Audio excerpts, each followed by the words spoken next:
Good morning students. आज हम जो टॉपिक पढ़ने जा रहे हैं वो है मतदान। तो मतदान क्या होता है? सभा में, किसी भी सभा में जो अलग अलग विषय आते हैं उनके ऊपर चर्चा होती है और चर्चा के अंत में सारे ही व्यक्ति जो सभा में उपस्थित है वो किसी एक निश्चित निर्णय पर पहुंचते हैं। तो कई बार ऐसा होता है कि कुछ लोग उस विषय के पक्ष में निर्णय लेने या उस निर्णय के पक्ष में होते हैं और कुछ व्यक्ति उस निर्णय के विपक्ष में होते हैं। तो ऐसे में सभा में मतदान लिया जाता है। तो वो मतदान किन पद्धतियों से होता है ये आज हम लोग पढ़ने वाले हैं। तो सबसे पहला जो है वो आवाज़ द्वारा। तो जो सभा का अध्यक्ष है, सभा का अध्यक्ष सभा की कार्यवाही को डायरेक्ट करता है, किसी भी विषय पर चर्चा होने देता है, परंतु यदि बहस हो रही है तो उस बहस को रोकता है। तो आवाज़ द्वारा मतदान में जो अध्यक्ष है वो सदस्यों को कहता है कि जो लोग उस निर्णय के पक्ष में हैं वो हाँ कहे, यस कहे, और जो विपक्ष में है वो नो कहे। तो अब कौन सी आवाज़ कितनी ज़ोरदार सुनाई देती है इसके आधार पर अध्यक्ष निर्णय लेता है कि यस ज़्यादा ज़ोरदार सुनाई दिया या नो ज़्यादा ज़ोरदार सुनाई दिया। तो जो आवाज़ ज़्यादा ज़ोरदार सुनाई दे रही है इसका मतलब अधिक लोग उस निर्णय के लिए चाहते हैं कि वैसा निर्णय हो। अब जो नेक्स्ट है वो है मतदान द्वारा या बाय वोट। यह प्रथा सबसे अच्छी है। इसके अंतर्गत सदस्यों में मतपत्र बांट दिए जाते हैं और इस मतपत्र पर वो लिखकर एक बॉक्स में डाल देते हैं। फिर मतपत्रों की गिनती होती है और यहाँ पर पक्ष और विपक्ष में पड़े वोटों का निर्णय किया जाता है। तो यहाँ एक व्यक्ति के पास एक ही वोट होता है, चाहे उसके पास कितने भी अंश हो। जो नेक्स्ट मेथड है वो है हाथ उठाकर। तो ये भी एक कॉमन मेथड है जो आप जानते हैं। जैसे हम क्लास में कई बार मैं पूछती हूँ कि कितने बच्चे चाहते हैं कि ये टॉपिक हम अभी करें, तो आप हाथ खड़े करते हैं। तो इसमें जो हाथ खड़े हैं पक्ष में या विपक्ष में उनकी गणना होती है। तो प्रत्येक सदस्य जो प्रस्ताव के पक्ष में वोट देना चाहता है अपना हाथ उठाता है और अध्यक्ष उन हाथों को गिनता है। इसके बाद वह उन व्यक्तियों को हाथ उठाने को कहता है जो प्रस्ताव के विपक्ष में होते हैं। अंशों की गिनती की तुलना करने के बाद अध्यक्ष प्रस्ताव पर अपना निर्णय देता है। हाथ उठाकर वोट देने में कोई भी सदस्य एक ही मत दे सकता है, एक से अधिक मत नहीं दे सकता। अब जब साधारण सभा में कोई प्रस्ताव मतदान के लिए रखा जाता है तो जब तक मतगणना की मांग न की जाए या इलेक्ट्रॉनिक विधि से न गिने जाए उस प्रस्ताव पर निर्णय हाथ उठाकर ही किया जाता है। सभा के अध्यक्ष का निर्णय हाथ उठाकर वोट देने की दशा में अंतिम है। प्रस्ताव के पक्ष व विपक्ष के मतों की संख्या प्रमाणित करने की आवश्यकता नहीं होती है। यह है धारा 1071 में। अब नेक्स्ट हम पढ़ते हैं मतगणना द्वारा या पोलिंग। यह सबसे सभा की राय जानने के उपर्युक्त वर्णित सभी विधियों से भिन्न है। प्रत्येक अंश के लिए इसमें एक मत होता है। तो सदस्य के पास जितने अंश हैं उतने उसके वोट होते हैं और जो सदस्य व्यक्तिगत रूप से उपस्थित नहीं हो पाते वो अपना मत प्रॉक्सी द्वारा दे सकते हैं। तो प्रॉक्सी कौन है? प्रॉक्सी या प्रतिपुरुष वो व्यक्ति है जो केवल मतदान के लिए सभा में उपस्थित रहता है।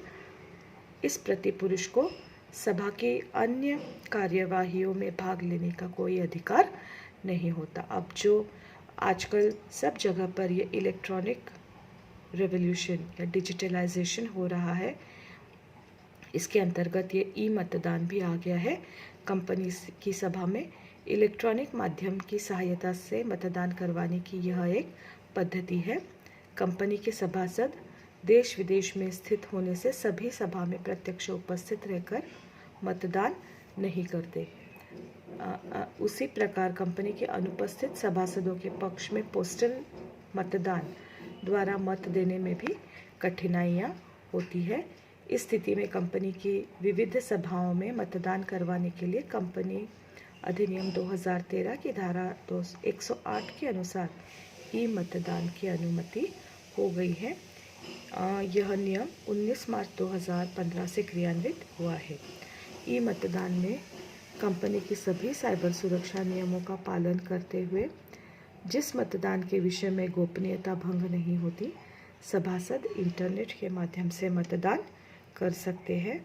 इलेक्ट्रॉनिक माध्यमों से किए गए मतदान के अंतर्गत सभा में अनुपस्थित सभासदों के लिए दूर नियंत्रण या रिमोट उपकरणों के द्वारा होने वाले मतदान और साधारण सभा में इलेक्ट्रॉनिक उपकरणों द्वारा होने वाले मतदान में समावेश होता है।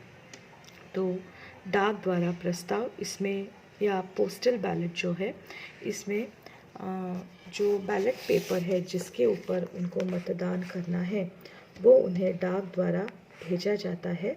कंपनी अधिनियम की धारा 110 के अनुसार सूचीबद्ध सार्वजनिक कंपनी या लिस्टेड कंपनी जो है केंद्र सरकार द्वारा अधिसूची व्यावसायिक मामलों में डाक द्वारा मतपत्र के माध्यम से अपनी साधारण सभा में प्रस्ताव पारित कर सकती है तथा उसे इस हेतु कंपनी की बैठक बुलाने की आवश्यकता नहीं होती, किंतु यह सुविधा केवल सूचीबद्ध सार्वजनिक कंपनियों के लिए ही उपलब्ध कराई गई है। डाक द्वारा मतपत्र भेजे जाने हेतु अपनाई जाने वाली प्रक्रियाओं का विस्तृत ब्यौरा धारा 110(1) एवं 2 में वर्णित है। उल्लेखनीय है कि इस नई व्यवस्था छोटे निवेशकों को कंपनी के कार्यों में भागीदारी का अवसर प्राप्त हुआ है तथा उन्हें मतदान हेतु कंपनी के साधारण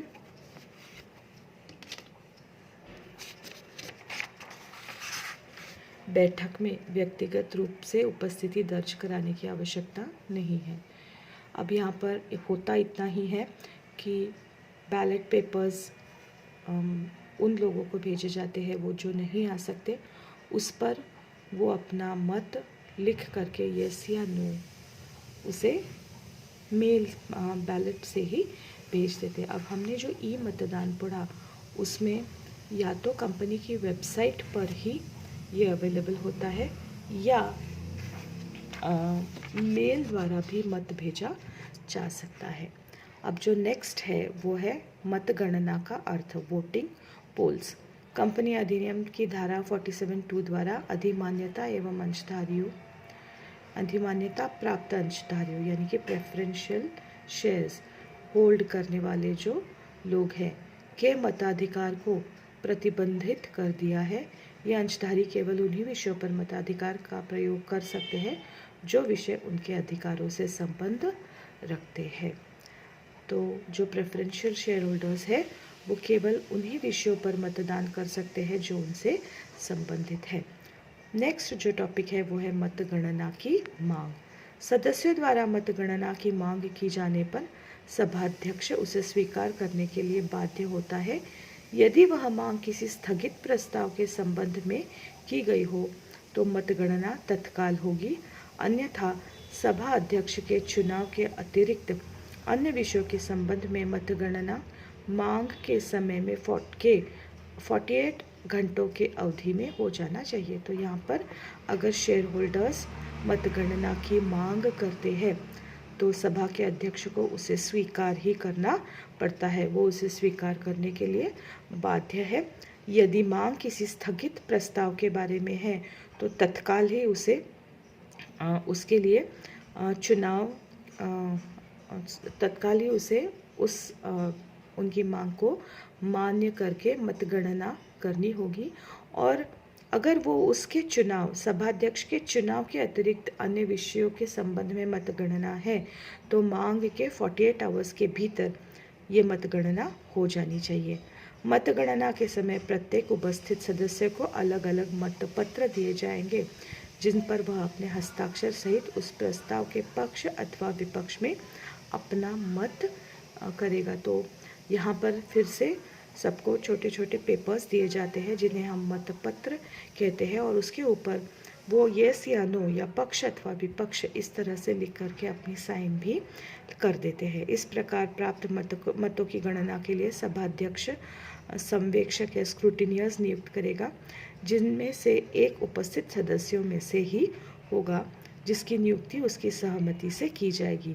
मतगणना का परिणाम सभाध्यक्ष द्वारा ही घोषित किया जाएगा, जिसमें प्रस्ताव स्वीकृत होने अथवा न होने का उल्लेख होगा।